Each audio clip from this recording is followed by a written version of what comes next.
గట్టిగా హల్లెలూయా. దేవుని నామానికి మహిమ కలుగును గాక. ప్రియులారా, మన యొక్క కింగ్ ఆఫ్ కింగ్ చర్చి యొక్క 21 days ఫాస్టింగ్ ప్రేయర్ ఈ 14వ దినమందు మనమందరము కూడా ఇలాగ దేవుని సన్నిధానములో చేరి ఇంతవరకు దేవుని స్తుతించినాం, ఆరాధించినాం. కొన్ని వ్యక్తిగతమైన ప్రార్థన అవసరతల కొరకు కూడా మనం ప్రార్థించుకున్నాం.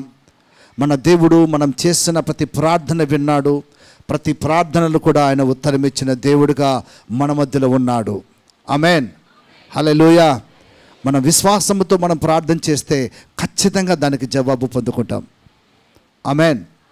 ఈ సమయంలో మనం దేవుని యొక్క వాక్యాన్ని మనం ధ్యానించుకుందాం. ప్రియులారా, మన మధ్యలో సహోదరుడు సత్యప్రసాద్ గారు మన మధ్యలో ఉన్నారు.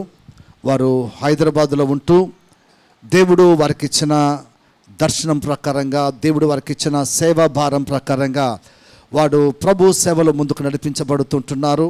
దేవుడు వారికి అప్పగించిన జాబులో వారు జాబ్ను చేస్తూ అలాగే ప్రభు పరిచర్లో కూడా ముందుకు నడిపించబడుతున్న దేవుని సేవకులు బ్రదర్ సత్యప్రసాద్ గారు, వారు వచ్చి మనకు దేవుని యొక్క వాక్యాన్ని అందిస్తారు.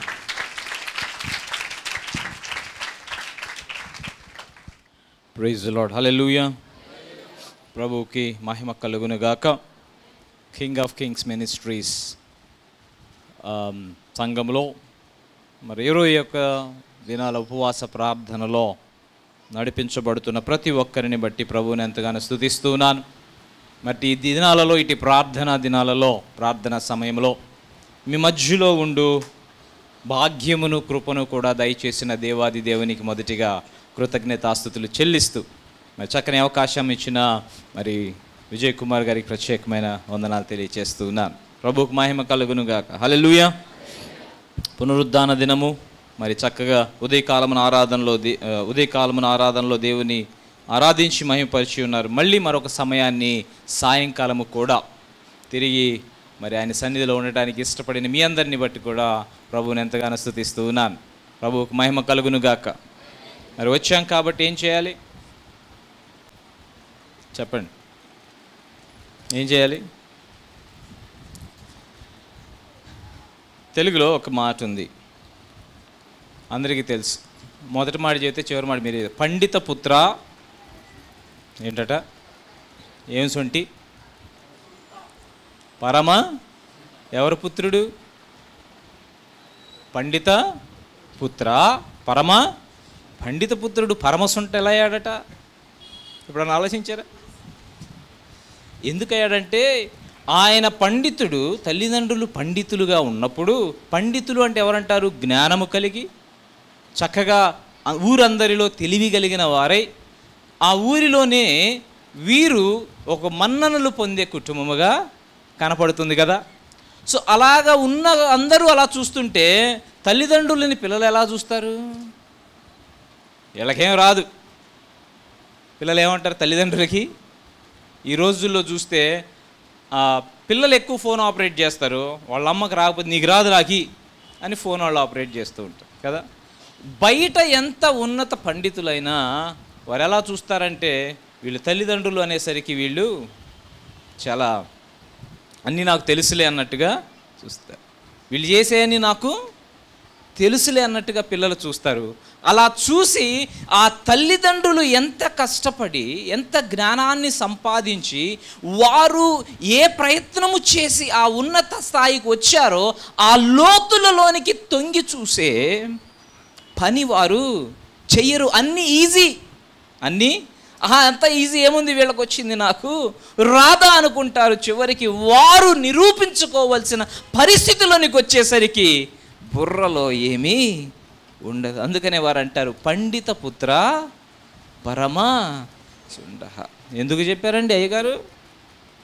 మరి మీరందరూ కూడా చక్కగా వాక్యం విని వాక్యములో ఎదగాలి అని చెప్పి 21 దినాలు దాదాపుగా రోజుకొకళ్ళ చేత వాక్యాన్ని ప్రయత్నం చేస్తూ ఉన్నారు.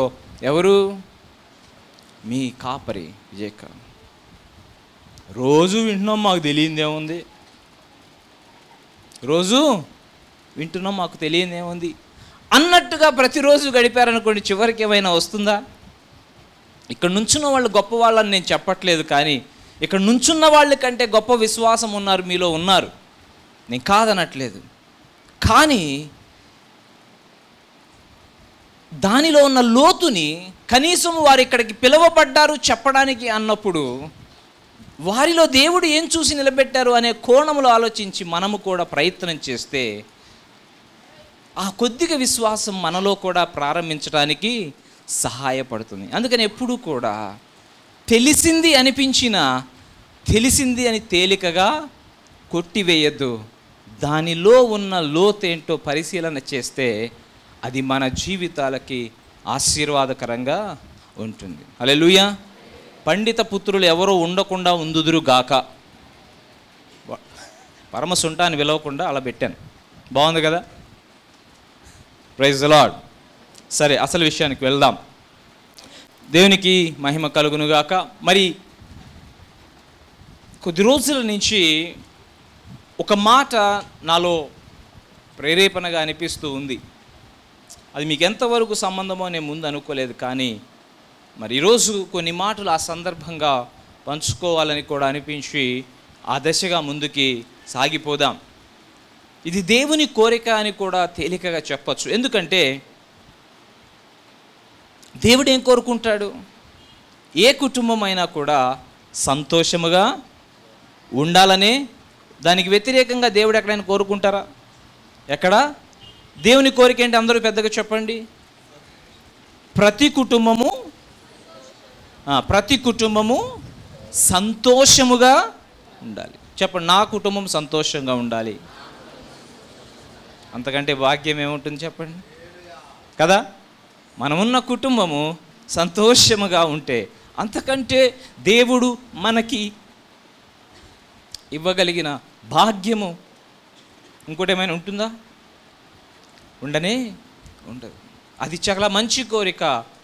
మన కోరిక మాత్రమే కాదు, మనల్ని ప్రేమించి ప్రాణం పెట్టిన మన యేసయ్య కోరిక కూడా అట.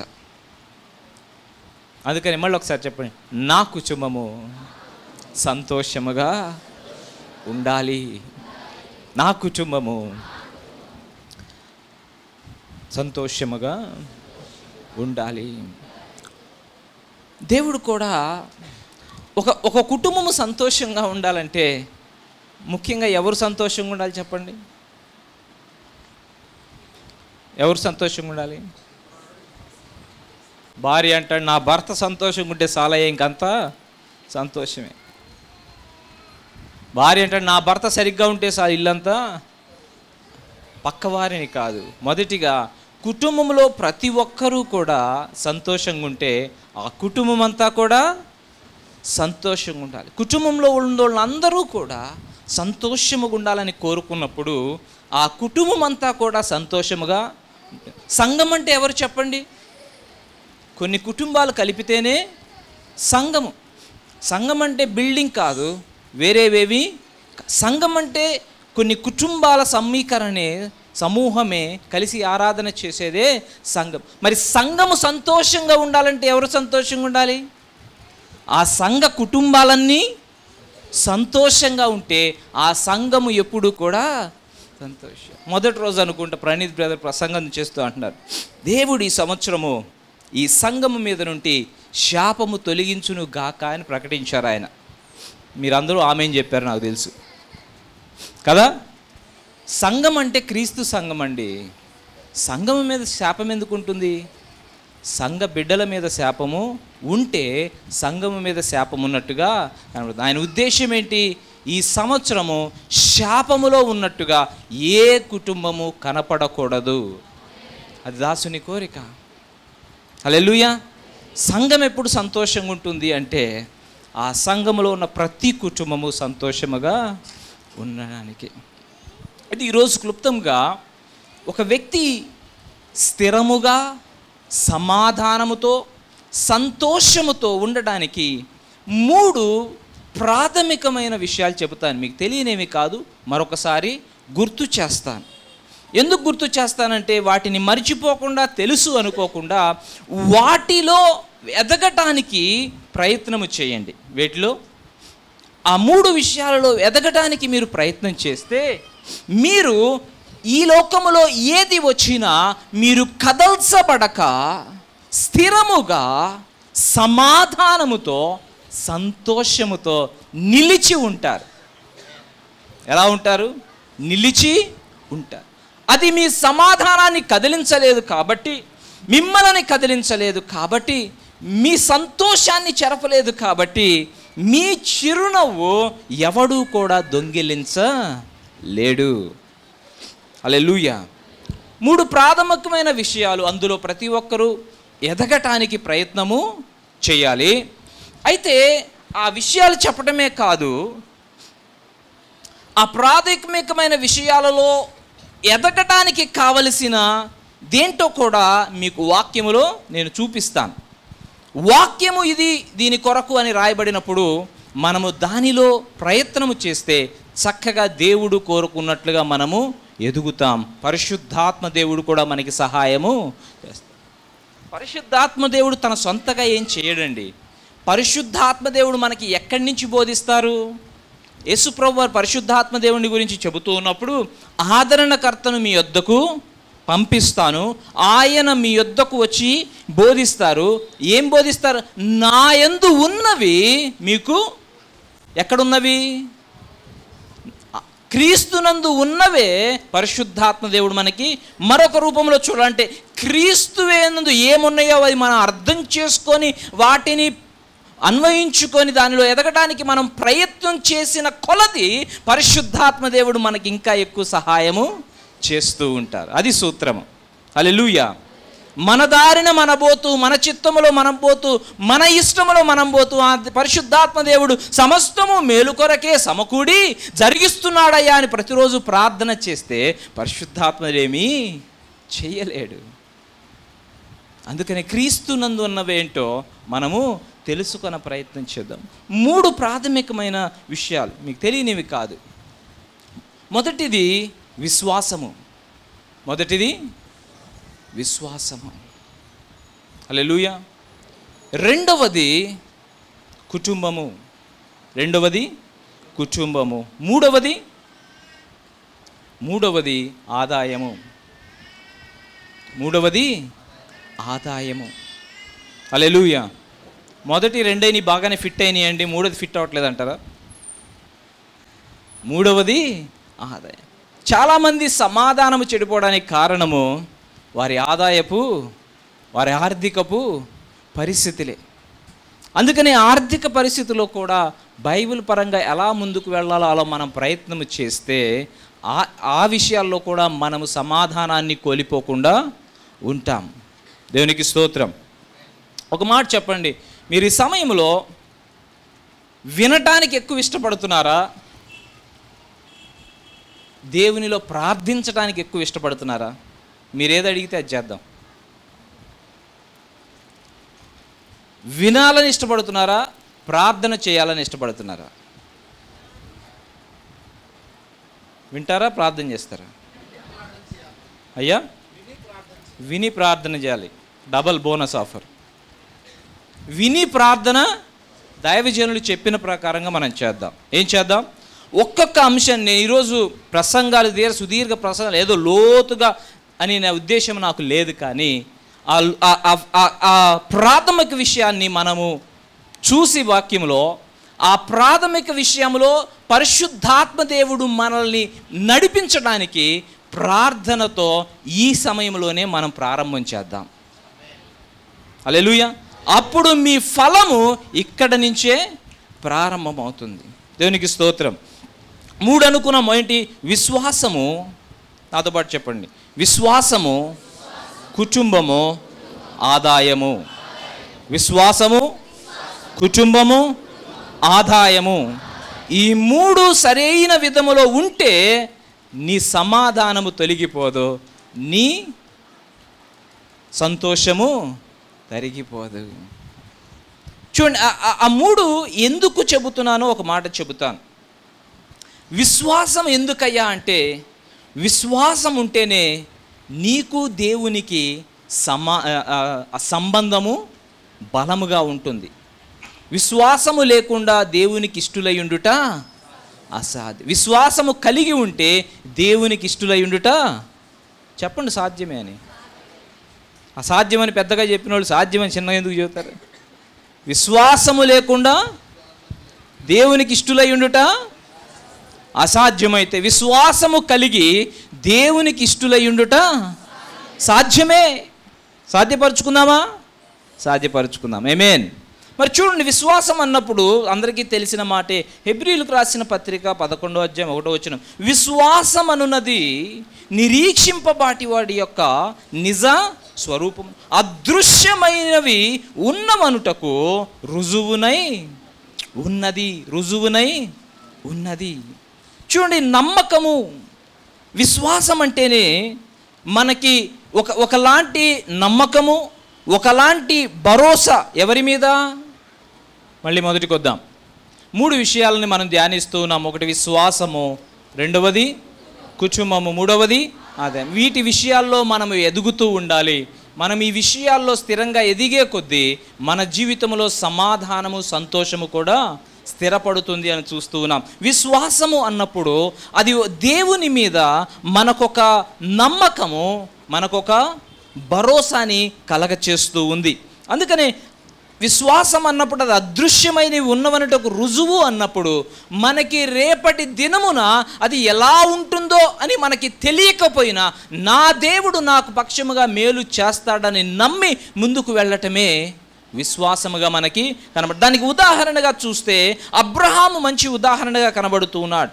ఆదికాండం 15వ అధ్యాయంలో మనం చూస్తే అబ్రహామును గురించి ఏం రాయబడి ఉంది? అతడు యెహోవాని నమ్మెను, ఆయన అది అతనికి నీతిగా ఎంచబడు. ఒకని జీవితంలో, ఒకని విషయంలో దేవుడు నీతిగా ఎంచడానికి ఒకటే పరిమాణం ఏంటయ్యా అంటే ఆయనను నమ్ముట. ఎటువంటి పరిస్థితుల్లో అయినా నమ్ముట.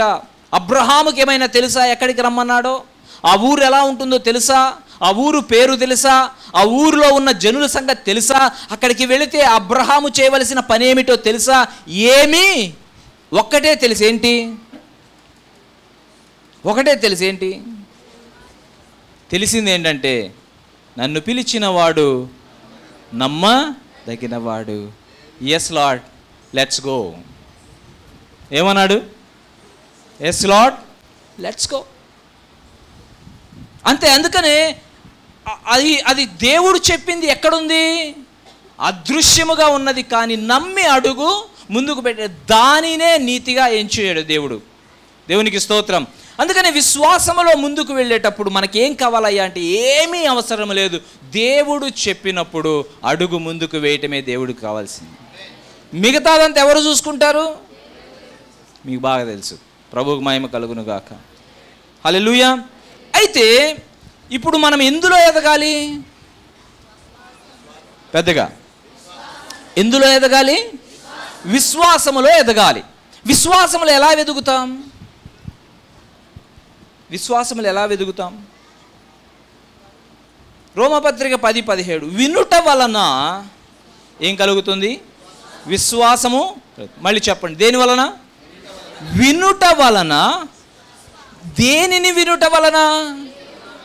క్రీస్తుని గూర్చిన మాట వలన కలుగును. ఇలా చదువుకోండి, క్రీస్తుని గురించిన మాట వలన విశ్వాసము. నీవు ఎంత క్రీస్తుని గురించిన మాట ఎక్కువగా వింటూ ఉంటావో నీ విశ్వాసం ఏమవుతూ ఉంటుంది? పెరుగుతూ ఉంటుంది. నీ నమ్మకం ఏమవుతుంది? పెరుగుతూ. నీ విశ్వాసము పెరిగే కొద్దీ నీ దేవునితో నీ సంబంధం ఏమవుతూ ఉంటుంది? పెరుగుతూ ఉంటుంది. ఇప్పుడు ప్రాథమికంగా పునాదిలో విశ్వాసము కావాలి అన్నప్పుడు విశ్వాసములో ఎదగడానికి కనబడుతున్న ప్రాథమిక సూత్రం ఏంటి? క్రీస్తు మాట వినటమే. హల్లెలూయా. క్రీస్తు మాట వినటమే. కాతే ఈరోజు నేను చెప్పదలుచుకుంది ఏంటంటే దైవజనుల మాట దేవుని మాటే, నేను కొట్టివేయట్లేదు కదా. కానీ దైవజనుల మాట విని ఇంకా అదే పూర్ణముగా దేవుని మాట అనుకొని గుడ్డిగా ముందుకు వెళ్ళొద్దు. గుడ్డిగా ముందుకి వెళ్ళొద్దు. మరి ఎలా అయ్యా? మరి ఎలా చెప్పండి? వాక్యం ఏమంటుందంటే, నీ దేవుడు కనులుండి చూడనివాడు కాదు, చెవులుండి విననివాడు కాదు, నోరుండి మాట్లాడనివాడు కాదు. దైవజనుల మాట వినండి. కానీ ఏ ఆశతో దేవుడి దగ్గరకు వస్తారంటే, నీ స్వరము నేను వినాలయ్యా, నువ్వు నాతో మాట్లాడు యేసయ్యా. ఆయన స్వరము వింటే అది తప్పు అవ్వదు, మన అడుగు తప్పు అడుగు ఎప్పటికీ అవ్వదు. మనుష్యుల మాట వింటే అది తప్పు త్రోవ వెళ్ళచ్చు, ఒక్కొక్కసారి మనము దారి తప్పి పోవచ్చు. కానీ పరిశుద్ధాత్మ స్వరము విన్నవాడు ఎప్పుడూ కూడా తప్పు చేసిన సంగతులు మనకెక్కడా కూడా కనపడవండి, కనపడవు. వాక్యమేనండి, యూట్యూబ్లో వినండి, అక్కడ వినండి, తప్పు లేదు. కానీ దినమునకు ఒకరి స్వరము వింటే ఏ స్వరాన్ని మీరు అంగీకరించి ముందుకు నడుస్తారు? దినమునికి ఒక ప్రసంగాన్ని వింటే ఎవరి విశ్వాసాన్ని మీరు అనుసరిస్తారు కదా? తప్పో ఒప్పో ఒకరిని అనుసరించండి, వారితో ఆగిపోకండి. పరిశుద్ధాత్మ దేవుణ్ణి అడగండి, అయ్యా నాతో మాట్లాడు. ఆయన మాట్లాడ్డా? ఎవరైనా మాట్లాడడు అంటే వాక్యానికి అది విరుద్ధము. వాక్యం ఏం చెబుతుంది? ఆయన మాట్లాడే దేవుడు, నీవు నమ్ముకున్న దేవుడు సజీవుడు. ఆయన నిన్న నేడు రేపు ఏకరీతిగా ఉన్నవాడండి. అడుగుతారా ఆయన్ని?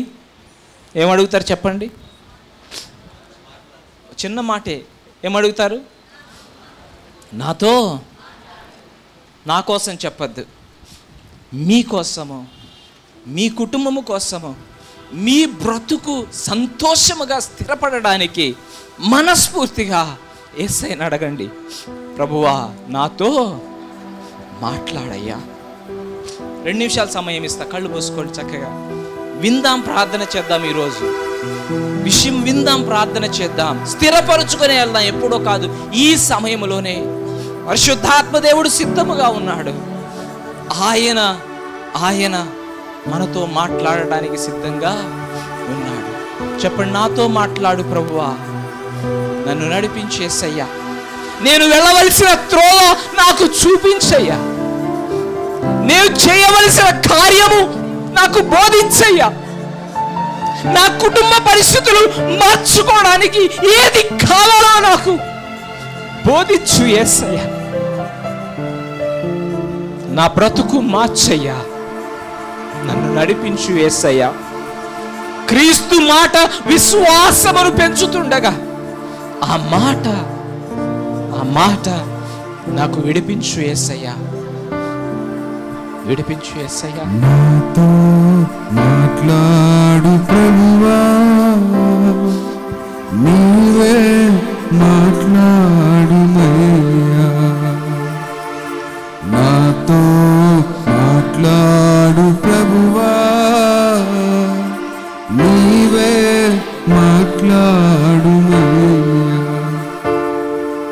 నీవు పలికితే నాకు మేలయా, నీవు పలికితే నాకు మేలయా, నీ దర్శనమే నాకు చాలయా, నీ దర్శనమే నాకు చాలయా.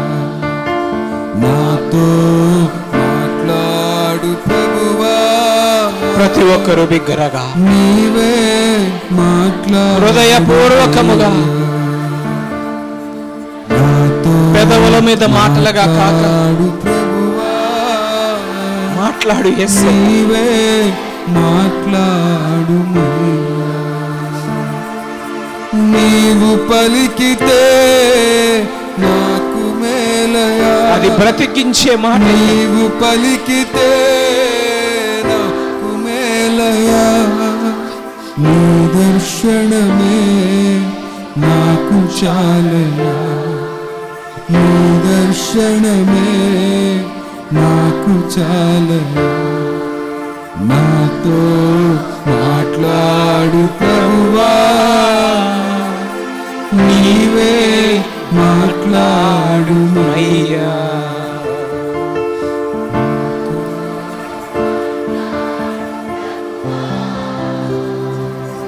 నీవే మాట్లాడు.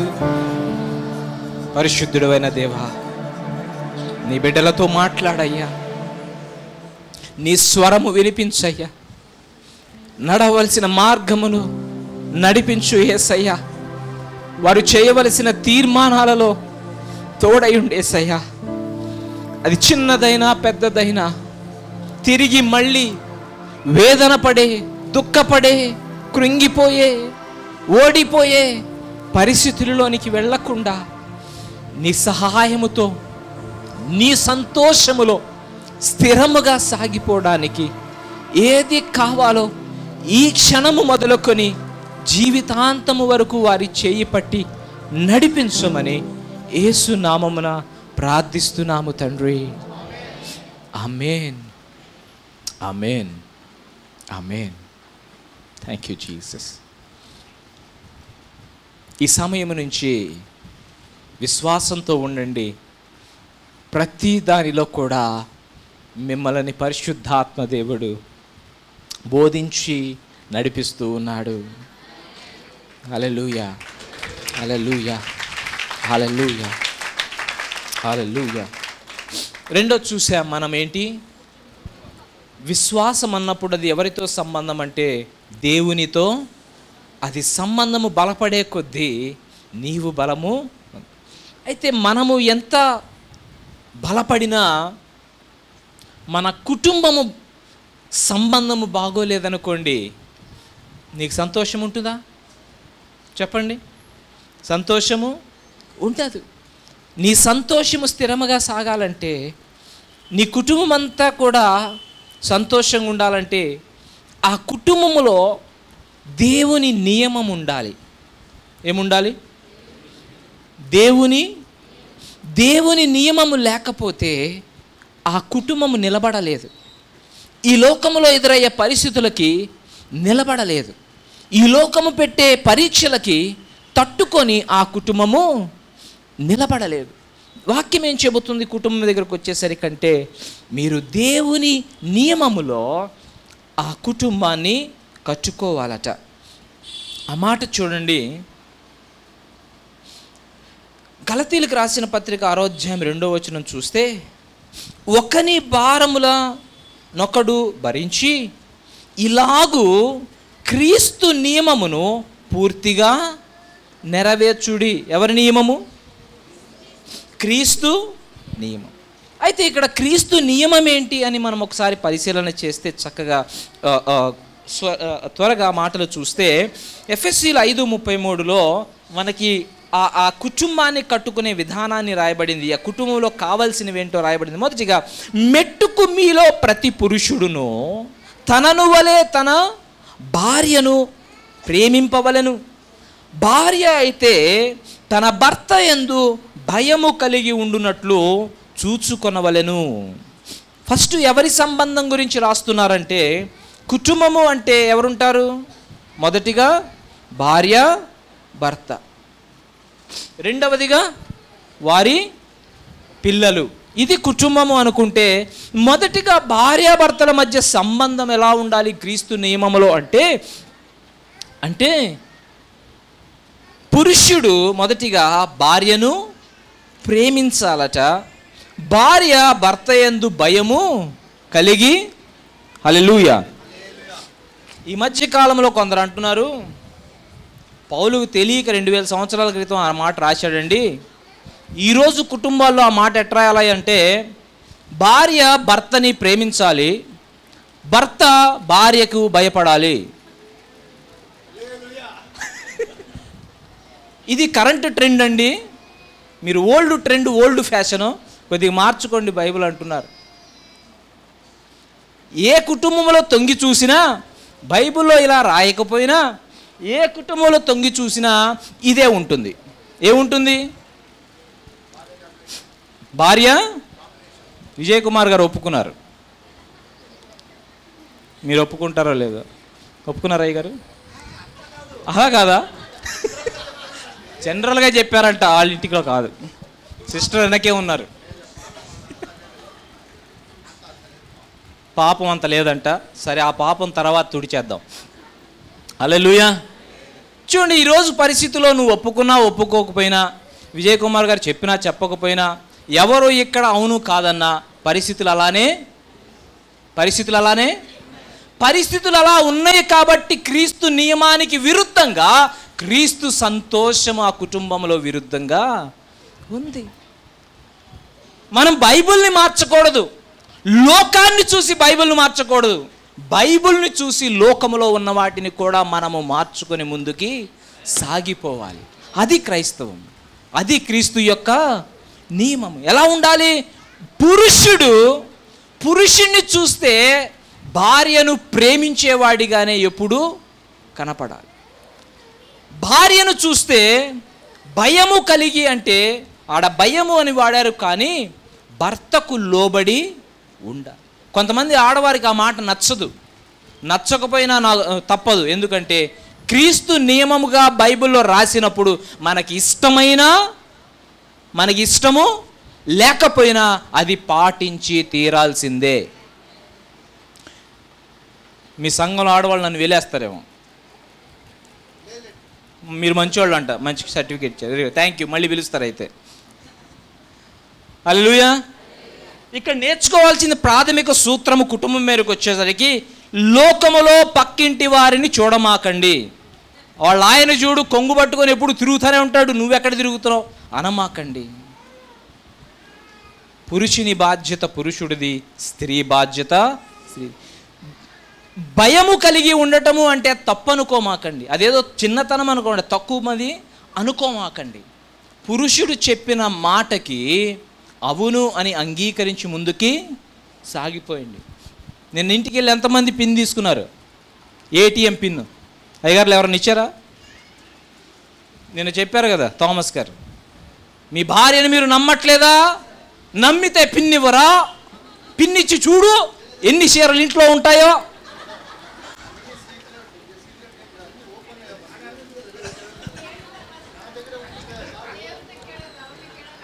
ఏమిచ్చి చూడు, ఏటీఎం పిన్ ఇచ్చి చూడు అన్నారు ఆయన. ఎవరైనా ఇచ్చి చూసారేమో పాపం. రేపటికి ఏముంటాయి? బీరువా నిండా చీరలు ఉంటాయి.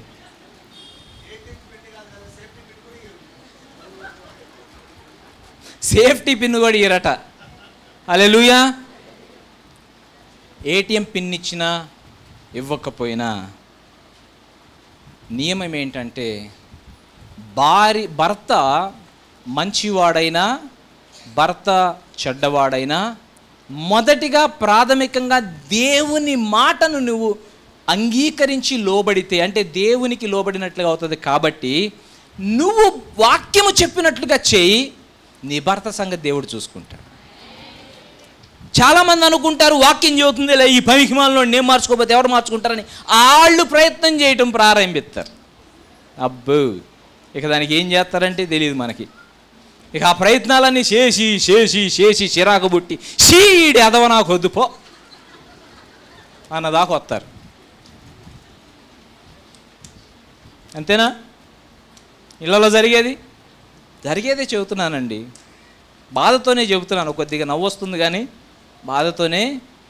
ఎందుకు తేడా వస్తుంది, ఎందుకు మార్పు రావట్లేదు అంటే, మొదటిగా నీవు మార్పు కావాలని కోరుకుంటా నీవు క్రీస్తు నియమాన్ని పాటిస్తున్నావా?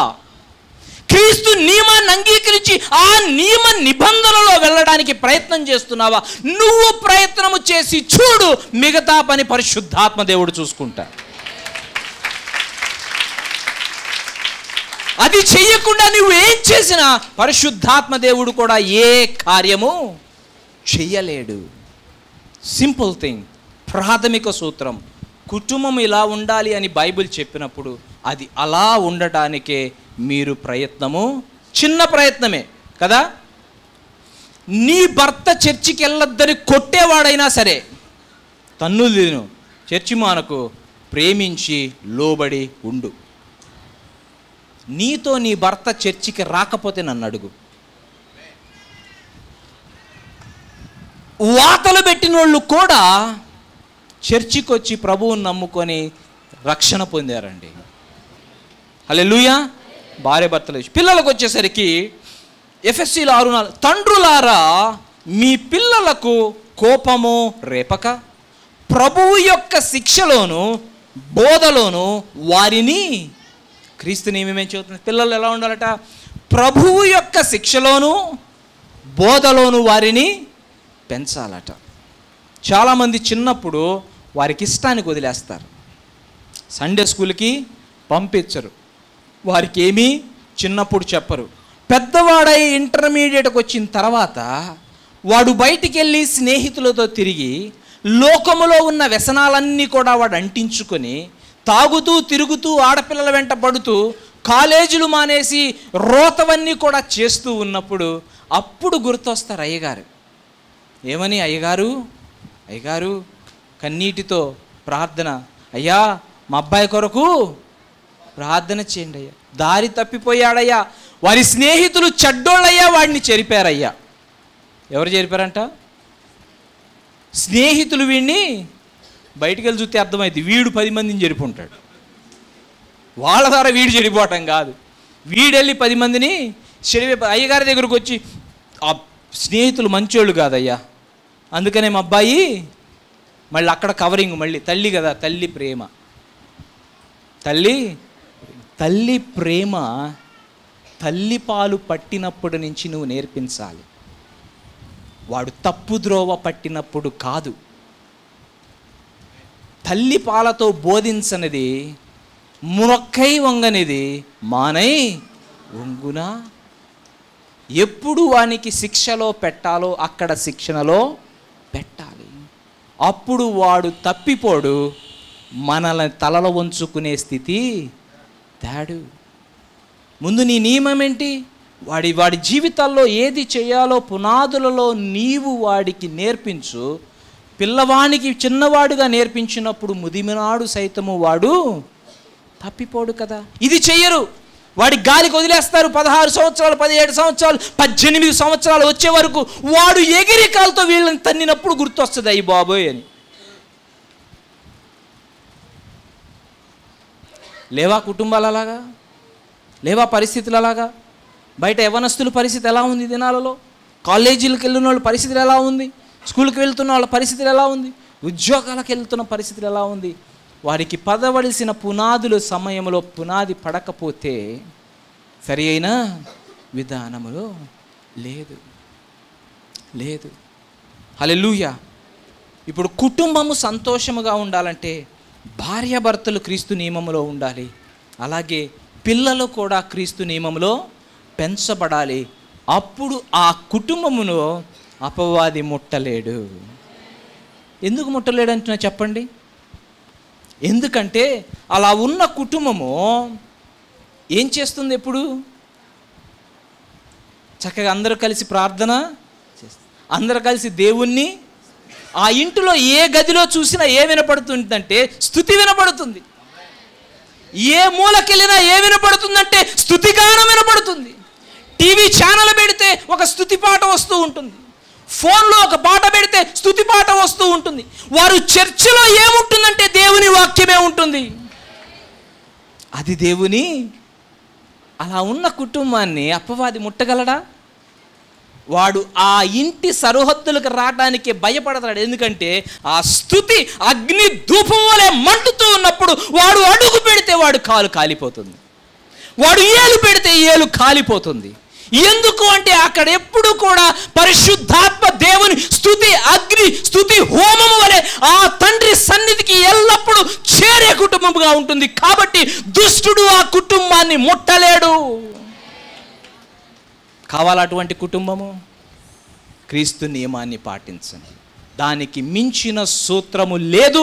అది కష్టమైనది కాదు, తేలికైనది. ఎందుకు అంటే నీ ఒక్కదానివే ప్రయత్నం చేయట్లేదు, నీతో పరిశుద్ధాత్మ దేవుడు ఉన్నాడు. నీ ప్రతి ప్రయత్నంలో పరిశుద్ధాత్మ దేవుడు ఉన్నాడు. నీ ఇల్లు కట్టుకొనుటలో పరిశుద్ధాత్మ దేవుడు ఉన్నాడు.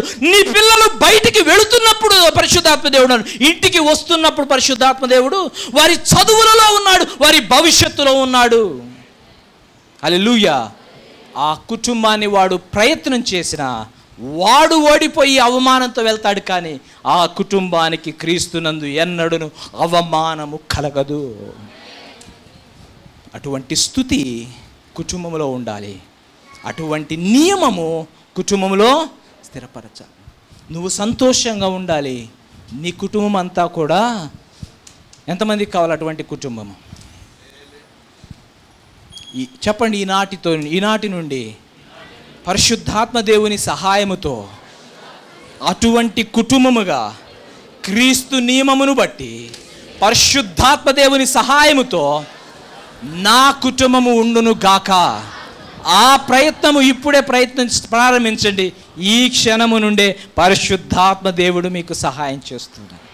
కుటుంబాలన్నీ సంతోషంగా ఉన్నప్పుడు సంఘమంతా సంతోషముగా ఉంటుంది. స్తుతిగానము, ఇళ్లలో ఉన్న స్తుతిగానము సన్నిధిలో ఉన్నా కూడా అదే సంతోష నాదము. అందుకనే ఫిలిప్పీలకు రాస్తూ పౌలు అంటున్నాడు, చింతపడమాకండి. చింత ఇంకా ఏం చేయాలి? సంతోషించుడి. మరలా చెప్పేది ఏదైనా సమస్యలా కనబడుతుందా? Don't worry, చింతపడమాకండి.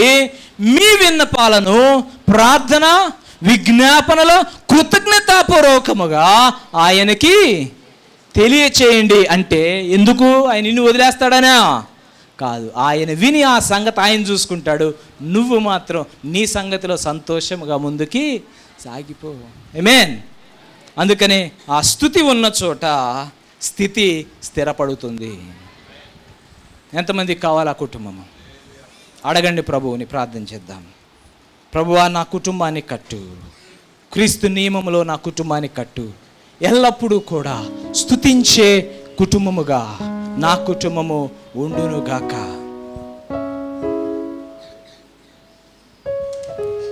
అడగండి, హృదయపూర్వకంగా అడగండి. మీ వేదనలు అంతమయ్యే సమయం ఇది. అపవాది కట్టిన కోడలు కూలిపోయే సమయం ఇది. వాడి దుర్గములు పునాదులతో సహా పెగిలించబడి క్రీస్తు రాజ్యం అనే సంఘం అనే కుటుంబాలుగా కట్టబడే పరిస్థితులు ఇవి. కట్టుకుందాం మన కుటుంబం. 21 ఉపవాస దినాలు మన జీవితాలను స్థిరపరిచి సమాధానపరిచి మన కుటుంబాలు సంతోషముతో సాగిపోయే విధంగా ప్రభువు నడిపిస్తూ ఉన్నాడు.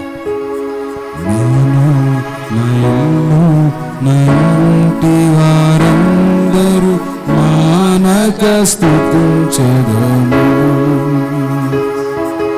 నేను నా ఇల్లు నా ఇంటి వారందరూ మానక స్తుతించెదము.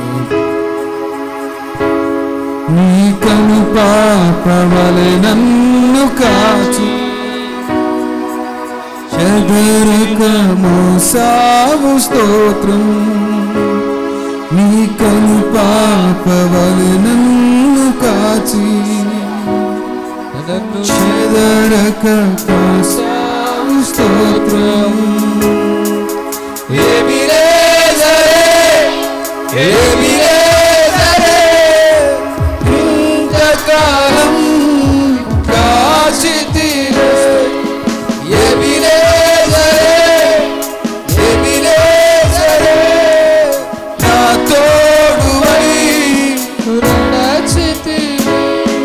స్తోత్రం స్తోత్రం స్తోత్రం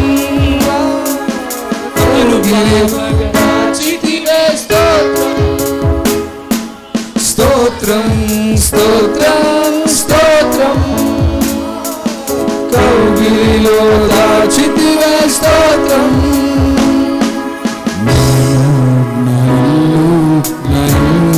వారందరూ మానక స్తుతించెదము.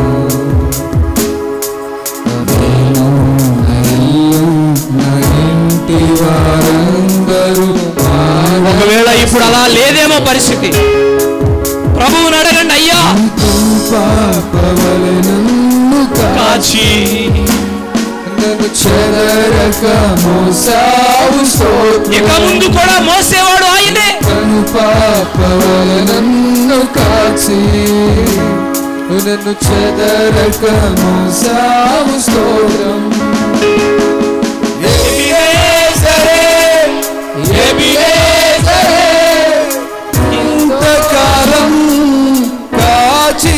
ఇక ముందు కాచేవాడు ఆయనే. ఎబినేజరే, నీకు తోడై ఉన్నవాడే. స్తోత్రం స్తోత్రం స్తోత్రం, కను పాపగా కాచితివే స్తోత్రం. స్తోత్రం స్తోత్రం స్తోత్రం, కౌగిలిలో కాచితివే స్తోత్రం. కుటుంబాలని కట్టు యేసయ్యా. పరిశుద్ధాత్మ దేవుడా, ఈ సంఘములో ప్రతి కుటుంబములో నీ కార్యము ప్రారంభమవును గాక. బలముగా ప్రతి కుటుంబము కట్టబడును గాక. పిల్లలు కట్టబడును గాక. భార్య భర్తల మధ్య ప్రేమ వర్ధిల్లును గాక. ఈ కుటుంబము అనేక కుటుంబాలకి ఆదర్శప్రాయముగా ఈ సంఘములో కుటుంబాలు పిలవబడును గాక. ఆత్మ దేవా, నీ కార్యమును జరిగించండి. పరిశుద్ధాత్మ దేవా, నీ కార్యమును జరిగించండి. సమస్తము మేలు కొరకే సమకూడి జరిగించు వాడవి. కుటుంబాలని కట్టుటకు ఇష్టపడుతున్న వాడివి. నీ బిడ్డలలో నీ కార్యమును జరిగించి కుటుంబాలని స్థిరపరచి అపవాది ముట్టలేని అగ్ని కంచెగా మార్చివేస్తున్నందుకే కృతజ్ఞతాస్తుతులు చెల్లిస్తున్నాం పరమ తండ్రి. ఆమేన్, ఆమేన్, ఆమేన్. హల్లెలూయా, హల్లెలూయా. మూడవ ఒక ప్రాథమిక నియమము మనం అనుకున్నాం, ఆదాయము. మూడవది ఏంటి? మొదటిది విశ్వాసం చూసాం, రెండవది కుటుంబం చూసాం, మూడవది ఆదాయం. మొదటి రెండిటిలో కాన్సన్ట్రేట్ చేసి మూడవది మిస్ అయితే మీకు కష్టం కదా. ఎంత ఆత్మీయులైనా, దేవుని స్తుతించేవారైనా, దేవుడు సర్వసాధారణంగా మనిషిని నువ్వు పనిచేసి సంపాదించుకో అన్నాడు కదా. పౌలు భక్తుడు కూడా పని చేయని వానికి ఆహారము ఉందన్నాడా లేదన్నాడా? లేదు అన్నాడు. ఎందుకు చెప్పాడు? ప్రాథమికంగా దేవుడు మనిషిని వాడు కష్టపడే తత్వాన్ని మనిషిలో పెట్టాడు. అలాగే వాడు కష్టము చేసి మరి వాడు కావలసిన ఆహారాన్ని, జీవమును సంపాదించుకోవడానికి ఆయన అన్నీ కూడా అనుకూలపరిచాడు. ఆయన ఏమి ఇవ్వకుండా ఏమి లేడు, ఆయన అన్నీ ఇచ్చాడు. ఆయన వాగ్దానం కూడా చేశాడు. ఏమని? 128వ కీర్తన, నిశ్చయముగా నీ కష్టార్జితమును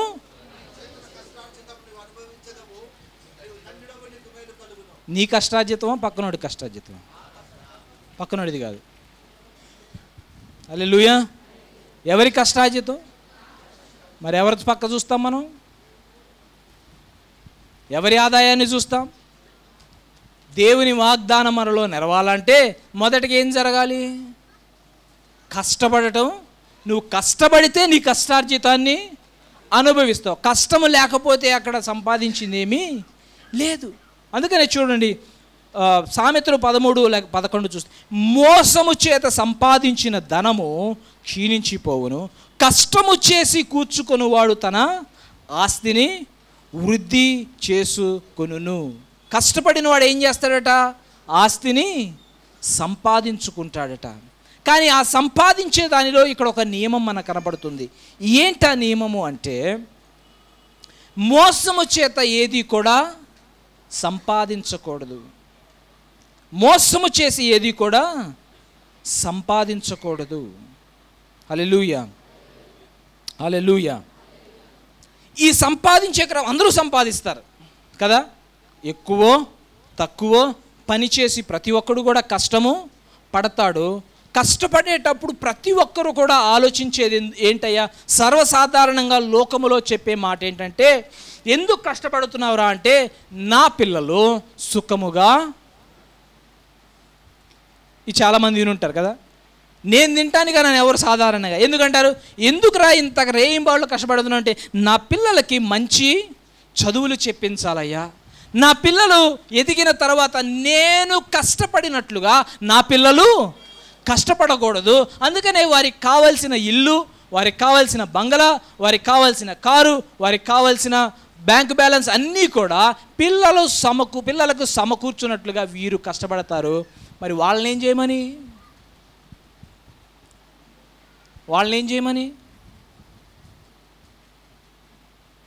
అది ఎప్పుడైనా ప్రశ్న వేసుకున్నారా? సరేరా వాడికి అన్నీ నేను చేసి పెట్టి వాడేం చేస్తాడు మరి ఇంకా? అందుకనే ఆదాయాన్ని సంపాదించేటప్పుడు బైబిల్ ప్రకారంగా ఏం చెబుతుందో ఆ ఆలోచనతో మనం సంపాదించాలి. పిల్లల కొరకో, భార్య కొరకో, డైమండ్ నెక్లెస్ కొరకో, లేకపోతే మరో కారు కొరకో కాదు. సంపాదించొద్దు అనలేదు, ప్రతి ఒక్కడు కూడా సంపాదించాలి. ప్రతి ఒక్కడు చెమటోర్చి శ్రమపడి కష్టపడాలి. ప్రతి దినములో నేను పని చేశానా లేదా అని నువ్వు ఆలోచన చేయాలి. నీకు తోచిన పని, నీవు చేయదగిన పని, దేవుడు నీకు అనుకూలపరచబడిన పనిలో నీ శ్రమ దాచుకోకుండా నీవు కష్టపడి ముందుకి వెళ్ళు. అయితే ఒక చిన్న ఆలోచన, ఏ పని చేసినా బైబిల్ ఏం చెబుతుందో చూద్దాం. అది మనసులో పెట్టుకొని ముందుకు వెళదాం. వాగ్దానం 128 నెరవేరుతుంది. నిశ్చయముగా నీ కష్టము నీవు నీ పిల్లలు అనుభవిస్తారు అని ఆ మాట చూద్దాం. మనము ఆదాయపు విషయంలో మనము ఎదిగే క్రమములో ఎలా చూసుకోవాలి అనేది చూస్తే, కొలసీలకు రాసిన పత్రిక 3వ అధ్యాయము 23-24 వచనాలు. ప్రభువు వలన స్వాస్థ్యమును ప్రతిఫలముగా పొందుదుమని ఎరుగుదురు కనుక మీరేమి చేసినను అది మనుష్యుల నిమిత్తము కాక ప్రభువు నిమిత్తమని మనస్ఫూర్తిగా చేయుడి. మీరు ప్రభు అయిన క్రీస్తునకు దాసులై ఉన్నారు. ఇక్కడ ఏమని రాస్తున్నారు? ఆ పని ఈ పని కాదట. 24వ వచనం మళ్ళీ చదవండి. మీరు ఏమి చేసినను, మీరు ఏదైనా, మీరు ఏ పని చేసినా, ఆదాయం కొరకు ఏ పని చేసినా, లేదా పరిచర్యలో ఏ పని చేసినా, ఏ పని చేసినా కూడా మీరు ఎవరి కొరకు చేస్తున్నారట? అది మనుష్యుల నిమిత్తము కాదు. ఏముండాలట? ప్రభువు నిమిత్తమని, ఇంకా మనస్ఫూర్తిగా చేయాలట. ఈ 2 నియమాలు. ఎలా చేయాలి? నువ్వేం చేస్తున్నా, నువ్వు నా పిల్లల కోసం, వాళ్ళ ఆస్తి కోసం, వాళ్ళ చదువుల కోసం, ఆ దిక్కుమాలిన డాక్టర్షిప్ కోసం అనమాకండి. నువ్వు కుటుంబం పోషణ కొరకే సంపాదిస్తున్నావు, కానీ అది ప్రభువు నాకు ఇచ్చిన బాధ్యత. అదేంటి? ప్రభువు నాకు ఇచ్చిన ఈ కుటుంబము, భార్య, పిల్లలు అన్నవారు, ఈ కుటుంబము, ఈ పోషణ పురుషుడిగా ప్రభువు నాకు ఇచ్చిన ప్రథమమైన బాధ్యత. ఆ బాధ్యత నెరవేర్చుటయే మొదటిగా దేవుని చిత్తాన్ని నువ్వు నెరవేర్చిన వాడివి అవుతున్నావు. హల్లెలూయా.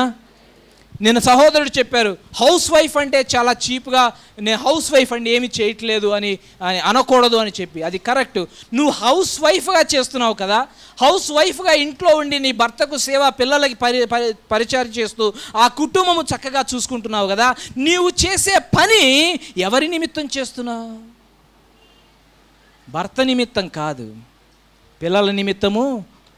దేవుడు నీ నుంచిన కుటుంబంలో దేవుడు నిన్నుంచాడు కాబట్టి దేవుని నిమిత్తము నువ్వు ఆ పని చేస్తున్నావు.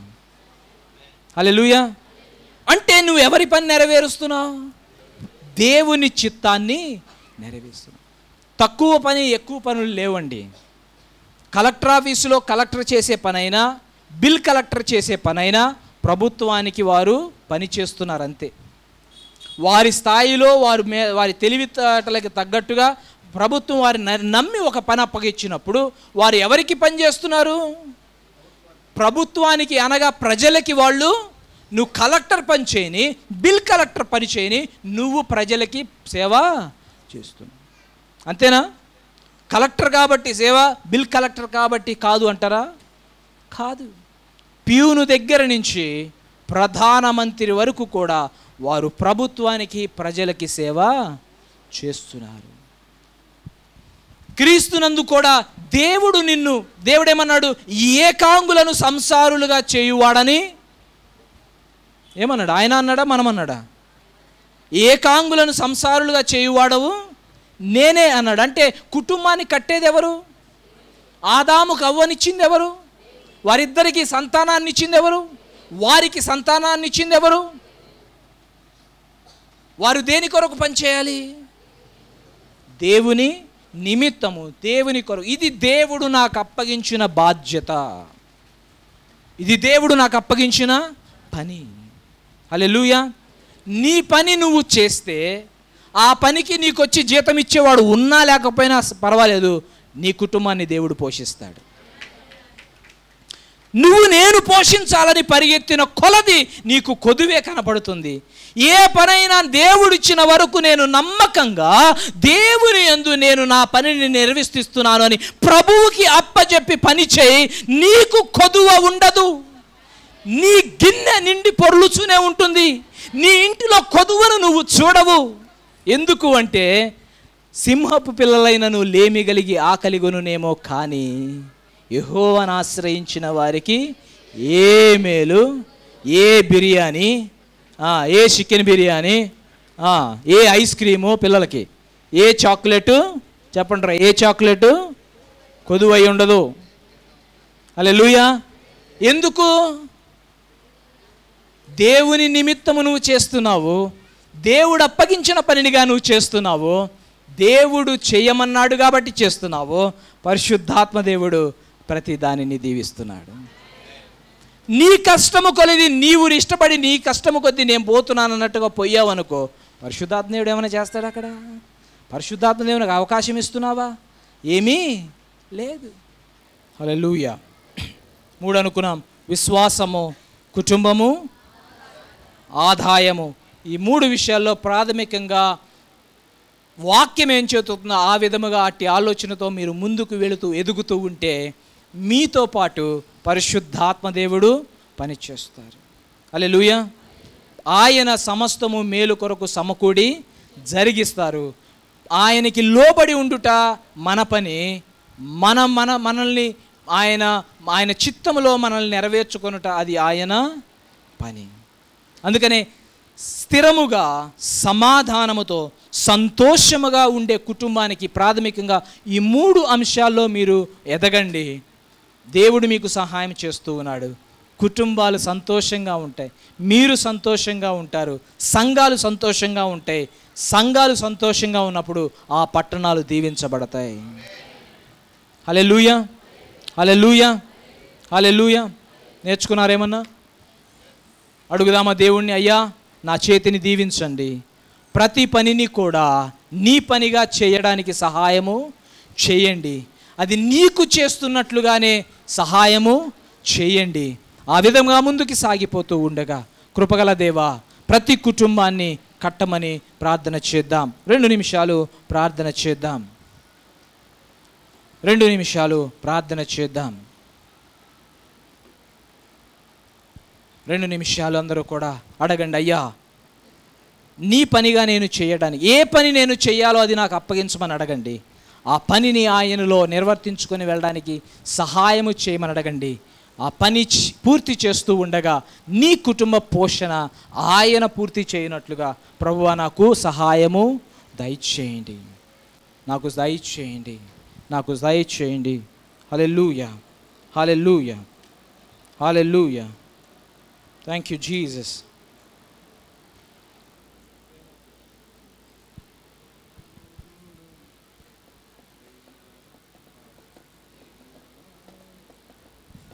అడగండి, అయ్యా నీ ఉన్నతమైన కృపలో నా కుటుంబాన్ని కట్టండి, నీ ప్రేమలో నన్ను వర్ధిల్లింపచేయండి, నీలో నాకు విజయాన్ని దయచేయండి. ఏ స్థితిలో అయినా నాకు సహాయకుడిగా నడిపించండి అయ్యా.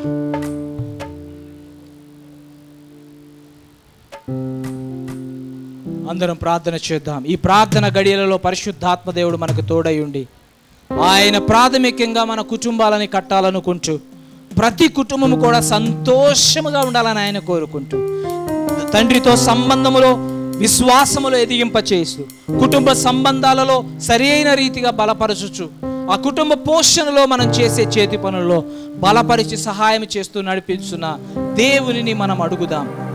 ఆయన ప్రేమను జ్ఞాపకం చేసుకొని అడుగుదాం. ఆయన అన్ని కూడా మనకి ఎందుకు చేస్తున్నాడు అంటే ఆయన మొదటిగా మనల్ని ప్రేమించాడు కాబట్టి ఆయన అవన్నీ కూడా మనకి చేస్తుంది. నీ ప్రేమను బట్టి ఈ రీతిగా నాకు చేస్తున్నందుకై కృతజ్ఞతలు ప్రభువా అని ఆయనకి వందనాలు తెలియచేస్తూ అడుగుదాం. ప్రేమపూర్ణుడా, స్నేహశీలుడా, విశ్వనాథుడా, విజయ వీరుడా. ప్రేమపూర్ణుడా, స్నేహశీలుడా, విశ్వనాథుడా, విజయ వీరుడా. ఆపత్కాలమందున సర్వలోకమందున దీన జనాలి దీపముగా వెలుగుచున్నవాడా. ఆపత్కాలమందున సర్వలోకమందున దీన జనాలి దీపముగా వెలుగుచున్నవాడా. ఆరాధింతు నిన్నే లోకరక్షకుడా, ఆనందింతు నీలో జీవితాంతము. ఆరాధింతు నిన్నే లోకరక్షకుడా, ఆనందింతు నీలో జీవితాంతము. నీ కృపయంత ఉన్నతమో వర్ణించలేను స్వామి. నీ కృపయందు తుది వరకు నడిపించు యేసయ్యా. నా తోడు నీవుంటే అంతే చాలయ్యా. నా ముందు నీవుంటే భయమే లేదయ్యా. నా తోడు నీవుంటే అంతే చాలయ్యా. నా ముందు నీవుంటే భయమే లేదయ్యా. ప్రేమపూర్ణుడా, స్నేహశీలుడా, విశ్వనాథుడా, విజయ వీరుడా. ప్రేమపూర్ణుడా, స్నేహశీలుడా, విశ్వనాథుడా, విజయ వీరుడా. ఆపత్కాలమందున సర్వలోకమందున దీన జనాలి దీపముగా వెలుగుచున్నవాడా.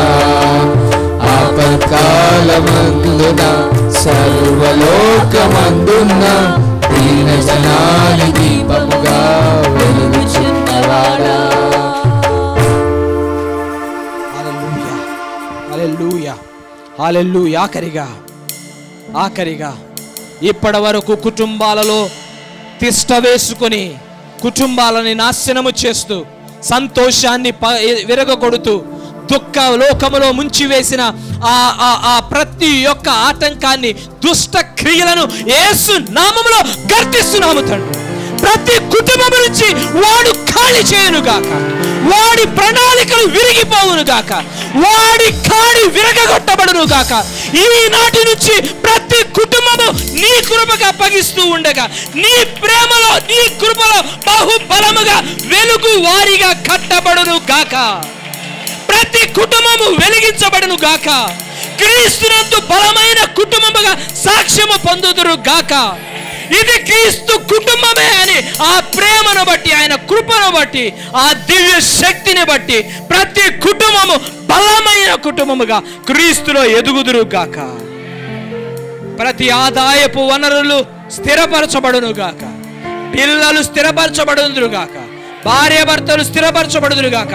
ప్రతి ఒక్కరు వారికి దేవునితో కలిగి ఉన్న సంబంధము, తండ్రితో కలిగి ఉన్న సంబంధము ప్రేమలో ఎదుగుచూ ముందుకి సాగిపోదురు గాక. అట్టి నిండైన దీవెనకై మా రక్షకుడైన యేసుక్రీస్తు నామములో, మా ప్రియుడైన యేసుక్రీస్తు నామములో మీరందరికీ దయచేసినందుకై కృతజ్ఞతాస్తుతులు చెల్లిస్తూ యేసు నామమున స్తుతించి ప్రార్థిస్తున్నాం పరమ తండ్రి. Amen, amen, amen. God bless you all.